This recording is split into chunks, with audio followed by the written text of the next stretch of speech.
नमस्कार मित्रों, आप सभी का इस चैनल जिसका नाम है पाम ब्लॉग में स्वागत है। आज हम इस वीडियो में जानेंगे बहुत सरल ज्योतिष हम जानेंगे और इसे देखकर आप समझ पाएंगे कि आपकी हथेली में कितना पावर, कितनी क्षमताएं हैं। बहुत सरल विधि से मैं इसे समझाने की कोशिश करूंगा। आइए समझते हैं। श्री गणेशाय नमः। माँ सरस्वती नमस्तुभ्यम। हथेली में बनने वाली जो खास लाइनें हैं, सबसे पहले मैं उसको दिखाना चाहता हूँ। देखिए, ऊपर से अगर हम चालू करें तो ये हो गई हमारी हार्ट लाइन, ये तो सभी को मालूम है। और ये हो गई हमारी जीवन की रेखा, और ये हो गई हमारी माइंड की लाइन। तो ये तीन लाइन जो हैं ये बहुत इम्पॉर्टेंट होती है। अब एक सवाल उठता है कि जब व्यक्ति हाथ खोलता है या ज्योतिष के पास जाता है या कुंडली दिखाता है या अपने भविष्य के बारे में कुछ जानना चाहता है, अक्सर होता यह है कि ज्योतिष के सामने जब वो पहुंच जाता है तो ज्योतिष उससे पूछता है कि अब बताइए, पूछिए क्या पूछना है। तो मित्रों, आपको क्या पूछना है? आपको पूछना है, तीन चीज़ें आपको ज़रूर पूछनी है। वो है आयु, विद्या और धन। आयु, विद्या और धन। तो अब देखिए, इसीलिए ज्योतिष में कहा गया है कि अगर आप कहीं भी जाएं, पूछना, अगर आपको कोई बोलता है कि पूछिए अपने बारे में, तो अपने को आयु, विद्या, धन सबसे पहले पूछना है। क्योंकि आयु, विद्या, धन होगी तो ही जीवन अच्छा चलेगा। तो ये देखिए, ये होती है आयु, हमारी जीवन रेखा। हम यहाँ से आयु निकाल लेते हैं तो हमको यहाँ पता लग जाता है कि भाई आयु कैसी है व्यक्ति की और व्यक्ति कितना सक्षम है। दूसरा, ये वाली लाइन जो है बीच वाली, ये विद्या की लाइन है। ये विद्या की लाइन है, ये विद्या की लाइन है। तो आयु के बाद विद्या हो गई, क्योंकि ये हमारा मानसिक स्तर बताता है, हमारा माइंड पावर बताता है। मित्रों, यहाँ पे मैं एक चीज़ खास बोलना चाहूँगा। माइंड पावर की बात हम अक्सर करते रहते हैं और ब्रेन की बात करते रहते हैं। हालांकि हम दोनों को एक ही लेके चलते हैं, ब्रेन भी और माइंड भी। हम जो रेफरेंस करते हैं उस चीज़ का, दोनों को एक जैसा ही मानते हैं। ब्रेन भी एक है, माइंड भी, लेकिन ये दोनों थोड़ा थोड़ा सा अलग है, समझते हैं। देखिए, ब्रेन जो है वो एक बॉडी का पार्ट है जो हमारे सर के अंदर, खोपड़ी के अंदर होता है। वो एक भौतिक पार्ट है, हम उसे छू सकते हैं। लेकिन माइंड जो होता है मित्रों, माइंड जो होता है वो हमारा इंटेलिजेंस पावर है उस ब्रेन का। तो ब्रेन का जो पावर है उसे हम माइंड कहते हैं। माइंड जो होता है, हमारी बॉडी में कहीं लोकेशन नहीं होती है उसकी, हम उसके ऊपर हाथ नहीं रख सकते हैं, उसका कोई भौतिक स्वरूप नहीं होता है, ब्रेन का होता है, दिमाग का होता है। विद्या, अब ये तो विद्या की लाइन होती है। तो मित्रों, ये छोटी सी चीज़ बतानी थी। तो बीच वाली लाइन जो है ब्रेन को ना करके वो विद्या को दिखाती है। तो ब्रेन का जो पावर है, विद्या, उसको दिखाती है। तो मैं कह रहा था तीन चीज़ें आपको पूछना चाहिए ज्योतिष से, आयु, विद्या और धन। अब हेल्थ लाइन धन कैसे बताएगी? अगर हेल्थ लाइन अच्छी होगी तो आपके बॉडी के अंदर सारे संसाधन मौजूद होंगे, आपका रक्त अच्छा होगा, आप स्वस्थ होंगे, आपका हार्ट अच्छा होगा, लिवर अच्छे से फंक्शन करेगा। तो सबसे बड़ी संपत्ति तो यही है। और ऐसा कहा गया है, सबसे बड़ा जो सुख होता है वो होता है निरोगी काया। तो मित्रों, ये होते हैं, देखिए, ये इसे हम कहते हैं प्राइमरी लाइन। और प्राइमरी लाइन हमें क्या बताती है? आयु, विद्या और धन। एक नई हथेली पे मैं आपको बना के दोबारा बताता हूँ। अब जब हम आयु, ये वाली लाइन है आयु, विद्या और ये धन, अब किसी के पास में कम है तो आप कैसे पता लगाएंगे? तो इन लाइनों में कम ज़्यादा आपको देखकर पता लगा सकते हैं कि आयु किसी की और विद्या और धन कैसा कैसा उसके हाथ में है। बहुत, अगर आप किसी मजदूर की हथेली खोलेंगे तो आप पाएंगे कि उसका जीवन तो बहुत अच्छा बना होगा, लेकिन माइंड की लाइन छोटी होगी और हार्ट की लाइन भी छोटी होती है। मजदूरों के हाथ में ये जो हार्ट लाइन बनती है, ये ऊपर की तरफ नहीं जाती है। क्योंकि ऊपर की, जैसे ये लाइन ऊपर की तरफ चढ़ने लगती है, आदमी का प्रभाव जागने लगता है। तो मजदूरों के हाथ में आप देखेंगे कि हार्ट लाइन ऊपर की तरफ नहीं जाती है, और अगर जाती भी है तो पूरे पर्वत तक नहीं जा पाती है। ये एक अजीबोगरीब स्थिति होती है हथेली की। चलिए अब हम एक नई डिज़ाइन लेते हैं और अब हम समझते हैं। अभी हमने समझा प्राथमिक लाइन यानी प्राइमरी लाइन। अब आप देखिए मैं आपको सेकेंडरी लाइन बताता हूँ।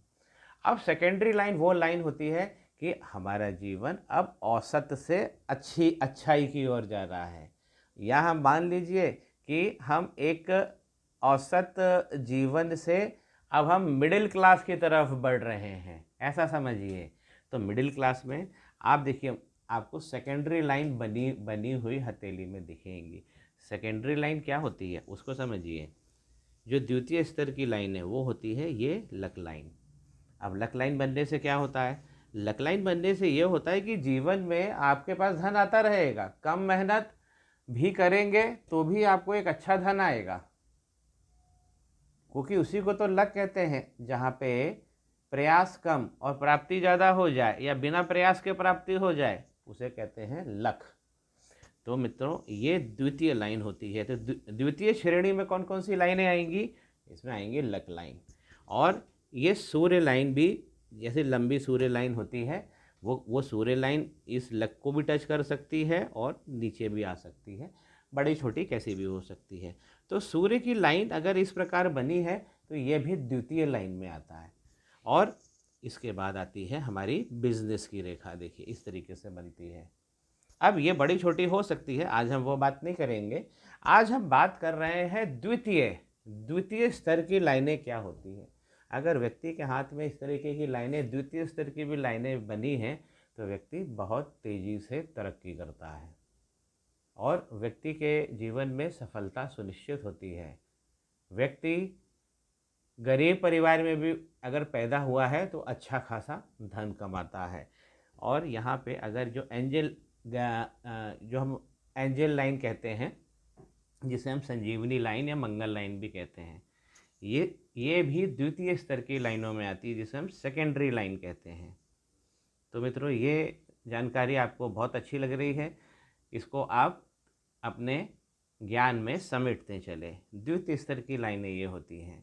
अब हम तृतीय स्तर पे बात करते हैं। तो जब हाथ में तृतीय स्तर की लाइनें दिखने लगे, अब यहाँ से व्यक्ति का जीवन श्रेष्ठ होने लगता है, व्यक्ति पहुँचा हुआ होने लगता है। तो तृतीय स्तर पे लाइनों में जो व्याख्या की गई है उसे एक नई हथेली पे समझते हैं। देखिए तृतीय स्तर की जब भी बात होगी, अब मैंने आपको दो जीवन बताया, एक औसत और एक औसत से बहुत अच्छा, जो मिडिल क्लास। और मिडिल क्लास में आने के बाद ये द्वितीय लाइनें अगर बनी हैं तो व्यक्ति तरक्की करेगा ही करेगा, आगे बढ़ेगा ही बढ़ेगा, धन दौलत सब कमाएगा। तृतीय स्तर की लाइनों में क्या होता है? अब इससे अच्छा और जीवन क्या होता है? अब हम चल रहे हैं करोड़पति बनने के, जहाँ पे लखपति से हम करोड़पति बन सकते हैं। तो वो कौन सी लाइनें होती हैं? वो होती हैं पर्वतों पे बनने वाले चिन्ह। इसे हमने तृतीय वर्ग में रखा है मित्रों। इसे जैसे यहाँ पे गुरु पे मछली बन जाए, ये तृतीय है। और शनि पर्वत पर एक बहुत अच्छी लाइन बनी हो आड़ी, एक लाइन अगर और हो तो मल्टी सोर्सेस से इनकम होने लगती है, 2 काम 3 काम मिलने, ये सब तृतीय क्षेत्र में आती हैं। सूर्य की लाइन मैंने बताई थी लंबी होना चाहिए, लेकिन अगर छोटी सी बनी है या उस पर कुछ अच्छे साइन बने हुए हैं मछली के या फ्लैग बना हुआ है तो हम इसे तीसरे खंड में डालते हैं। यहाँ से ज्योतिष थोड़ा जटिल होने लगता है। अब बुध का पर्वत अच्छा बना है, लेकिन अगर ये लाइनें बनी हैं उसके ऊपर, ये भी तृतीय वर्ग में आती हैं। व्यक्ति के पास वाक क्षमता बहुत अच्छी होगी और वाक शक्ति से वो करोड़ों कमा लेगा। उसी प्रकार चंद्रमा पर्वत पे अगर मछली बनी है तो ये भी हम तृतीय वर्ग में इसे रखते हैं। शुक्र पर्वत पे जो अच्छे निशान हैं, जैसे ये लाइनें हैं, प्रोग्रेस की लाइनें हैं, ये भी तृतीय भाव में आती है। ज्योतिष के तृतीय भाव में हम ये भी स्टडी करते हैं कि अंगूठे का जो ये ऊपर वाला जो पोरवा है, इसमें बुधा आई बन रहा है या नहीं बन रहा है, ये हम तृतीय वर्ग में रखते हैं। और मंगल का पर्वत जैसे इस पे बनी हुई ये सब लाइनें, ये सब पावर की लाइनें हैं, इन सब की स्टडी की जाती है, ये तृतीय वर्ग में आती हैं ये लाइनें। तो अगर मंगल के पर्वत पे ऐसी लाइनें बनी हुई है तो व्यक्ति का जो पराक्रम होता है वो श्रेष्ठ स्तर पे चला जाता है और समाज में व्यक्ति एक ध्रुव तारा बन के चमकने लगता है। उसी प्रकार एक मिस्टिक क्रॉस अगर अच्छा बना हुआ है तो फिर कहना ही क्या। और ये मैंने इसको द्वितीय में बताया था, तो द्वितीय लाइन में अगर ये बिजनेस की लाइन बनी है और ये ट्रायंगल कंप्लीट है तो भी ये अच्छा मिडिल क्लास जीवन दे पाता है हमें। और अगर तृतीय स्तर पे आके यही ट्रायंगल बड़ा बन जाता है मित्रों, अगर ये ट्रायंगल बड़ा है, यह इतना बड़ा है, तब तो फिर कहना ही क्या, तो व्यक्ति अरबपति बन के ही रहता है।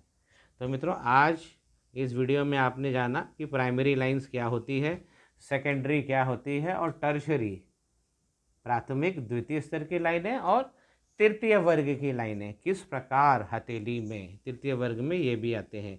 यहाँ की जो खड़ी लाइनें हैं ये भी आती हैं तृतीय वर्ग में, जो हमें फ्रेंडशिप, एक्सटेंशन और हमारे प्रभाव को दिखाती हैं। तो आज हमने जाना कि प्राथमिक, द्वितीय और तृतीय स्तर की लाइनें क्या होती हैं और कैसे वो बढ़ती जाती हैं तो हमारा जीवन अच्छा होता जाता है। प्राथमिक लाइनें होंगी तो जीवन, आयु, विद्या, धन ठीक ठीक रहेगा। सेकेंडरी रहेगी तो धन आने लगेगा, नाम हो जाएगा, हमारा प्रभाव ज़्यादा जमने लगेगा। और तृतीय वर्ग की लाइनें अगर आपकी हथेली में बैठ रही हैं, बन रही हैं, दिख रही हैं, हो रही हैं, तब व्यक्ति एक तारा बन के चमकेगा और व्यक्ति का जो जीवन है वो श्रेष्ठ जीवन होगा।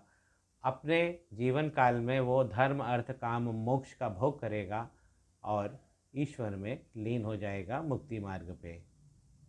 आशा करता हूँ आपको मेरा ये वीडियो पसंद ही आया होगा। लाइक कीजिए, शेयर कीजिए, कमेंट कीजिए। मित्रों, सब्सक्राइब करते जाना और आगे वीडियो के लिए तैयार रहना। श्री गणेशाय नमः। माँ सरस्वती नमस्तुभ्यम। धन्यवाद मित्रों, बने रहिए।